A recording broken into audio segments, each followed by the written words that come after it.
In the 16th century, Poland was one of the most tolerant places in Europe, maybe the most tolerant, because the people of many confessions lived together peacefully. But it changed in the early 17th century. It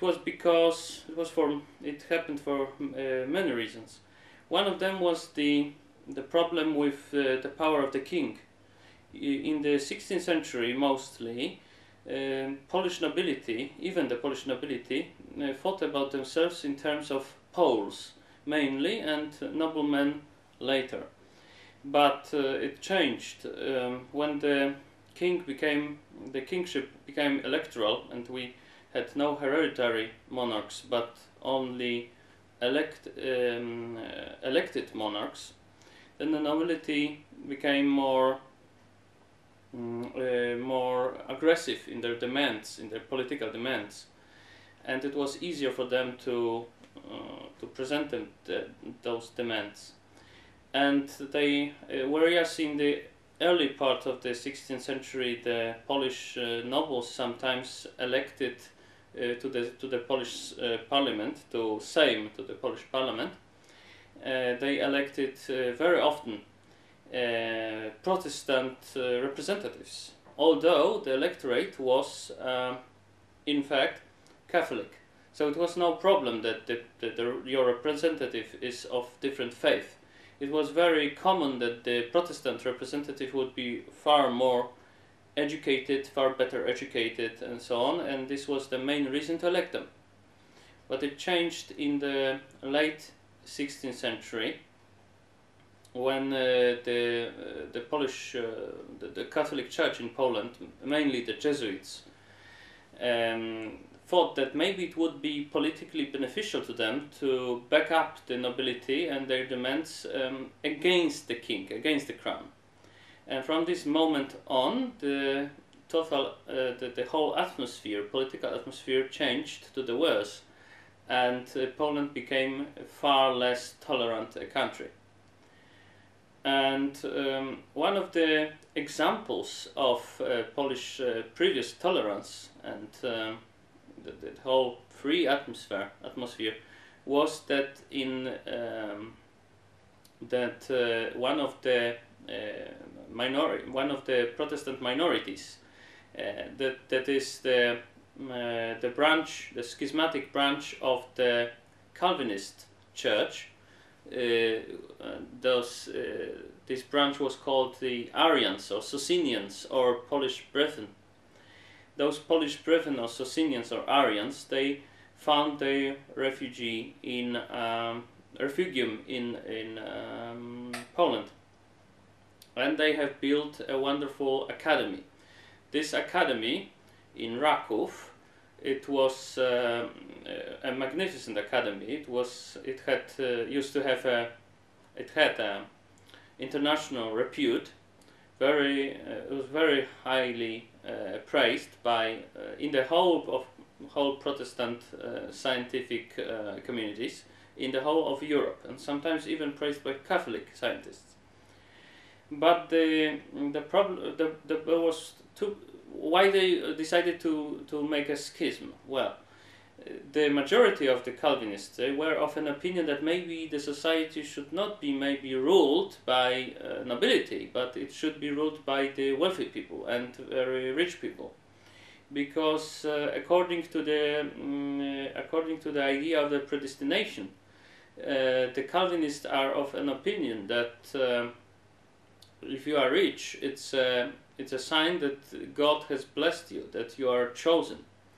Whereas this minority, this schismatic branch, the Arians, they were of an opinion that people are essentially equal, and wealth is not so important as your input, as your intelligence, and so on. And they were very radical and very progressive for the period, for the time, because they even thought that women are all equal, women and men are equal, and they used to give the women the possibility to make sermons as ministers in their church. So it was really shocking for many people outside of this community. they were also of an opinion that feudal service should be abandoned, should be abolished, that it shouldn't be no feudal workers who are not paid anymore. And there were only a small group of noblemen who have joined this movement, of this Arian movement, but because the main problem for the nobility to join the community was that this community was basically built on the assumption of equality, so it wasn't really attractive for noblemen. But there were a few noblemen who joined this movement, and because of that, there were some very early examples of abolishing the feudal service in Poland. Usually, when we think about progressive noblemen in Poland who are abolishing those feudal service or replacing it with some moneyed regulations, not the physical service, we usually tend to think about 18th century, where there were several aristocrats who have supported the idea of abolishing feudal service. But we have already examples within the Arian movement, within this Socinian movement. We have early examples of abolishing the feudal service. So it was really progressive. It was like 200 years ahead, and it was indeed 200 years ahead. So the Arians, they had women, the female ministers, and they had this general tendency of against feudal service. So they were very progressive. They were also very noted scientifically. I mean, they were professors, of course, of the Raków Academy. They were very noted, had a very good reputation in Europe. But alas, in 1638, this academy was closed.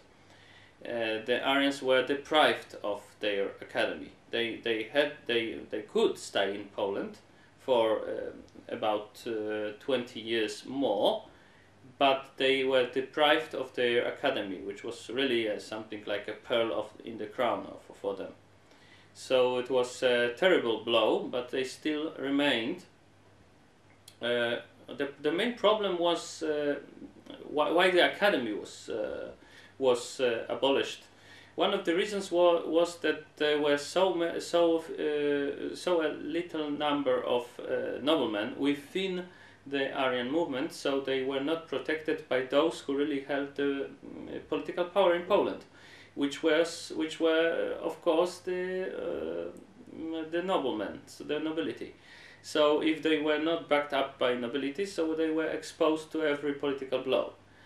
And it happened many times. It happened again after the expulsion of the Swedish invasion in the 1658-1659. They were blamed again. They were blamed, the political elite in Poland was looking for some sort of scapegoat for this the poor Polish military performance during the Swedish invasion.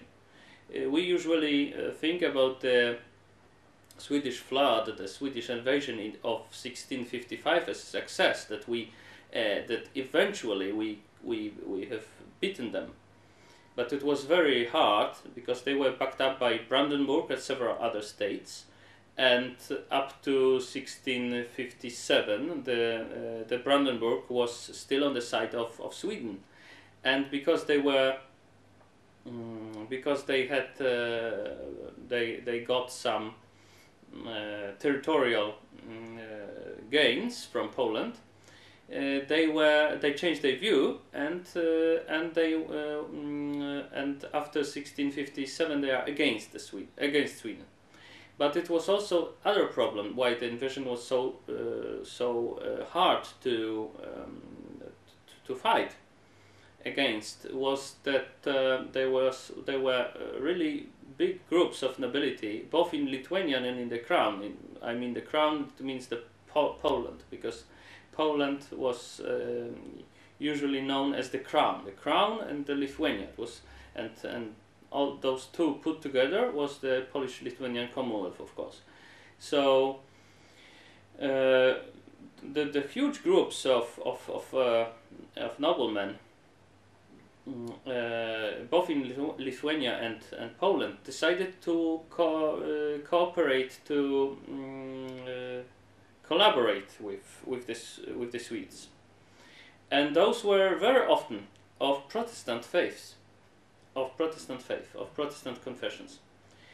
Of course, when after this huge calamity for the Polish nation, the whole country was burned up and so on, the whole country was ruined.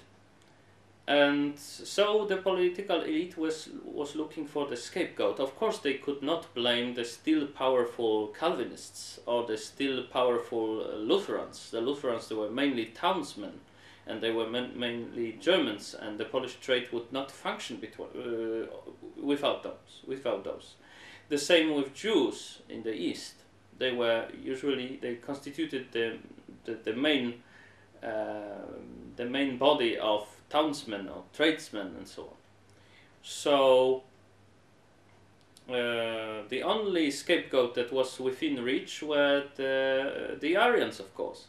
So they were in the 1650s expelled from Poland, and I think it's so it was a relatively short period of the Arian or Socinian activity in Poland, both scientific activity and political activity and social activity. But it's still something I think worth observing and worth noticing that we had some. Even in this dark 17th century, we had some free-thinking traditions, and and one very well known in the whole of Europe, very progressive, very free-thinking academy in Raków.